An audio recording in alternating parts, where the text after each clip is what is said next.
And how did you come up with the idea? Does it just sort of you saw Facebook growing and said advertisers are going to want some solution for this, or? A really good question. We didn't really come up with the idea. So we had no brilliant kind of idea when we started the business. We started it back when the Facebook launched their platform. And so I've done a bunch of other businesses.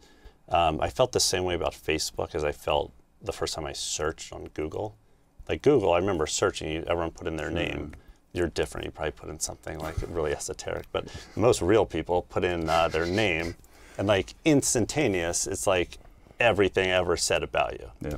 And I was like, whoa, Google's gonna be big. Same thing with Facebook. Like I signed up for Facebook, I don't know what number I was on it, but pretty early on, and I was just stuck to Facebook. Like I really liked it. When they launched their platform, I thought it was gonna be big for the internet. No one knew it was going to be 800 million people within a few years. Yeah. And if they say they did, they're lying. I don't think Facebook even saw that growth. Yeah, in retrospect, I think that was really the inflection point. Absolutely. Of the platform, right? I mean, radical openness. Yeah. Even when people are saying, why did they do that? They're cannibalizing their own business. They're opening up a platform where other people can make money, and they haven't figured out how to make money. Well, they let people like you and Zynga and other people figure out how to make money, right? People like us and Zynga. Yeah, just like us and Zynga. It's us and Zynga. No, but I mean, well, Zynga does account for. I mean, listen, Zynga. You know, it's interesting. I started this business with a bunch of colleagues, and one of them was Mark Pincus, who was, you know, in the first round, like investor and partner in the business. And I remember, you know, he said very, you know, clearly that he thinks that this is the next big gaming console. This is the next big movement in games. And this was 2007. It's easy to look back and say, like, that was obvious. And so he started with poker, a company called Presidio Media, and then went bought Yeovil and did a bunch of other games. And so I think the last 3 years have been very much about the consumer side of the platform. We raised 54 million. We announced it last Friday or 2 Fridays ago.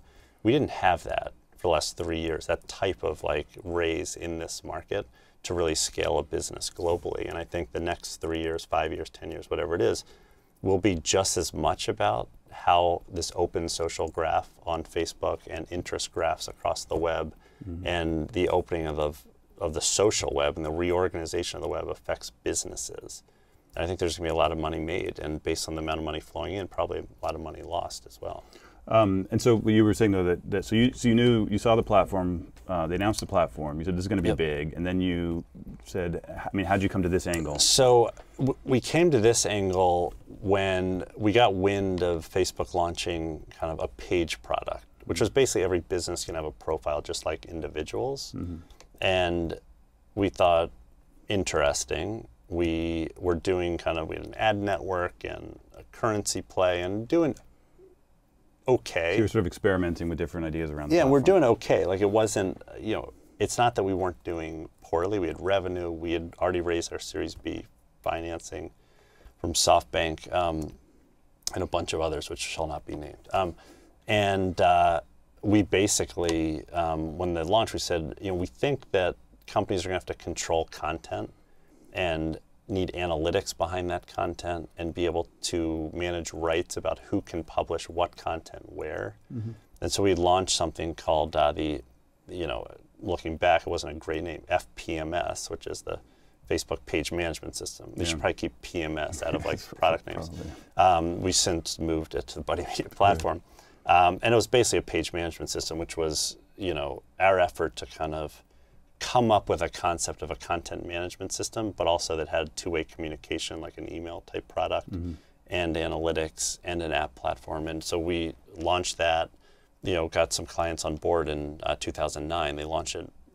Facebook launched their product in March of 2009. April, we launched this product, which I don't want to say the name again. And then 2010, we saw nice growth, and then it just exploded at the end of 2010. And this year, you know, meteoric growth would be an understatement in terms of what we're seeing. And what I like about the business is it's a very simple business. You know, companies need very cost-effective, powerful software to control how they kind of reorganize around people.